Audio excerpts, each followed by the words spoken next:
आपके लिए एक आखिरी बुरी खबर है आज। अब से आपके प्रीपेड मोबाइल फोन का खर्च हर महीने 20 से 25% तक बढ़ जाएगा।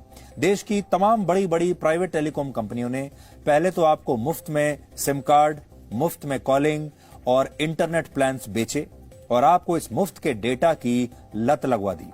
जब आपको दिन भर अपने मोबाइल फोन पर खुलकर लंबी लंबी बात करने की आदत पड़ गई, खुलकर लंबे लंबे वीडियोस देखने की आदत पड़ गई, फिल्में देखने की आदत पड़ गई अपने मोबाइल फोन पर, तो इन कंपनियों ने अचानक से अपनी ये तमाम सेवाएं महंगी कर दी।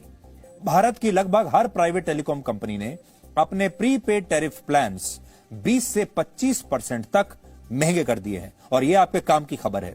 भारत में मोबाइल फोन का इस्तेमाल करने वाले लोगों की संख्या 100 करोड़ के आसपास है और इन 100 करोड़ कस्टमर्स में से 95 करोड़ प्रीपेड प्लान्स का ही इस्तेमाल करते हैं। यानी ये 95 करोड़ लोगों के जेब पर यह खबर असर करेगी।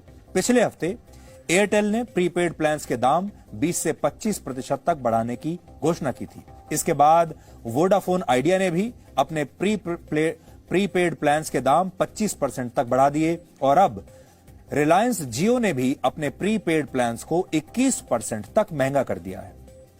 यानी अगर आप इनमें से किसी भी कंपनी का सिम कार्ड इस्तेमाल करते हैं तो आपको कॉलिंग और डेटा के लिए पहले से ज्यादा पैसा खर्च करना होगा। वो मुफ्त के जमाने अब लद गए। एयरटेल और वोडाफोन आइडिया के नए दाम लागू हो चुके हैं, जबकि रिलायंस जियो के प्रीपेड प्लान्स की कीमतें 1 दिसंबर से लागू हो जाएंगी। दुनिया के जिन 30 देशों में कॉलिंग और डेटा प्लान सबसे सस्ते हैं, उनमें भारत 28वें नंबर पर है। भारत में आपको 1 GB डेटा के लिए औसतन $6.75 देने पड़ते हैं, जबकि जिम्बाब्वे जैसे देश में 1 GB डेटा के लिए $75 यानी करीब ₹5,500 देने पड़ते हैं।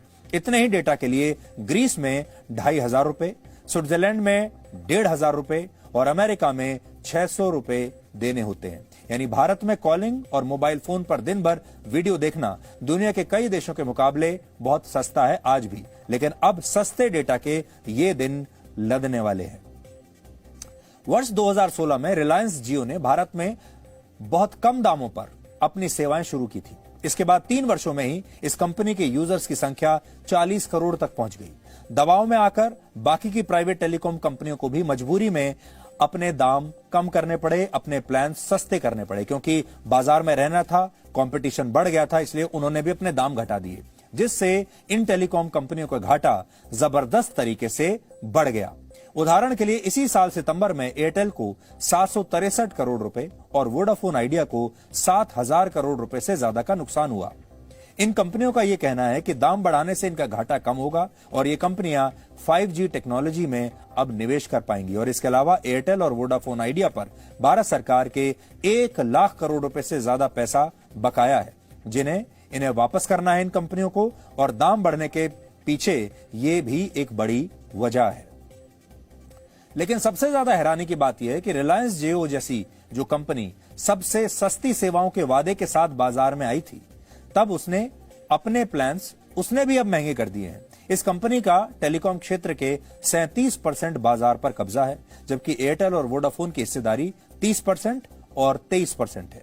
जब इन कंपनियों के बीच ये प्राइस वॉर शुरू हुआ और इनके प्लान्स बहुत ज्यादा सस्ते हो गए थे, हमने तब भी कहा था कि एक दिन ऐसा आएगा जब यूजर्स को डेटा प्लान्स की लत लगवाने के बाद ये कंपनियां अचानक से अपने रेट बढ़ा देंगी और हर महीने प्रति व्यक्ति औसतन 15 GB इंटरनेट डेटा खर्च करने वाले भारत के लोगों के पास ज्यादा पैसा खर्च करने के अलावा कोई विकल्प नहीं बचेगा, क्योंकि अब आपको वो आदत पड़ चुकी है। अब आप वापस नहीं लौट सकते। और खास तौर पर जब से ये लॉकडाउन हुआ है, तब से लोगों ने इंटरनेट डेटा का इस्तेमाल करना और ज्यादा शुरू कर दिया है और अब ठीक वैसा ही हो रहा है। पहले मुफ्त की आदत पड़ गई, अब उसके लिए पैसा देना पड़ेगा, इसलिए परेशानी तो होगी। इसलिए याद रखिए, आपको जब भी कोई चीज मुफ्त में दी जाती है तो वो असल में मुफ्त में नहीं होती, बल्कि ऐसा सिर्फ आपको उस चीज की लत लगाने के लिए किया जाता है। और फिर जैसे ही आपको लत लगती है, आप उस पर निर्भर हो जाते हैं, ये बड़ी बड़ी कंपनियां आपसे मुनाफा कमाने की कोशिश करने लगती हैं। और इस बार भी आपके साथ यही हुआ। पहले आपको ये पूरा डेटा मुफ्त में दिया गया, कॉलिंग मुफ्त में दी गई, कुछ वर्षों तक आपको समय दिया गया कि अब आप इसकी लत में डूब जाइए। अब आप देखिए, हमारा पूरा देश जो है भारत, वो असल में इस लत में डूबा हुआ है। आज आप बाहर निकलकर देखिए, जिन लोगों को काम है, हम मानते हैं कि उन्हें काम से इस डेटा का इस्तेमाल करना होता है, मोबाइल फोन का इस्तेमाल करना होता है, लेकिन जब आप बाहर निकलेंगे तो आप देखेंगे कि पूरा देश एक तरीके से अपने अपने मोबाइल फोन में डूबा हुआ है। आप बाहर खाना खाने के लिए जाइए, एक ही परिवार के 4 लोग 5 लोग एक ही टेबल पर बैठे हैं और सारे लोग अपने अपने फोन में व्यस्त हैं। और क्योंकि डेटा इतना सस्ता है, आप बाहर निकलिए, किसी दुकान पर जाइए, किसी भी जगह जाइए, आपको लोग बस स्टॉप पर भी बैठे बैठे सिर्फ अपने मोबाइल फोन में डूबे हुए दिखाई देंगे। ये सब इसलिए क्योंकि डेटा बहुत सस्ता है। आप अपने मोबाइल फोन पर कुछ भी कर लीजिए, लंबे घंटों तक बातें कीजिए, वीडियो कॉल्स कीजिए, फिल्में देखिए, वीडियोस देखिए, लेकिन अब ये सारे लोगों के बुरे दिन शुरू होने वाले हैं। इसलिए आप सावधान रहिए। अगर आपके पास बहुत पैसा है खर्च करने के लिए, तब आप अपनी इन आदतों को बरकरार रख सकते हैं, ज्यादा पैसा खर्च कर लीजिए। और अगर आपके पास फालतू पैसा नहीं है तो अब भी समय है अपनी आदतों को एक बार फिर से बदल लीजिए। Presenting B News app available on Google Play and App Store. Download it now.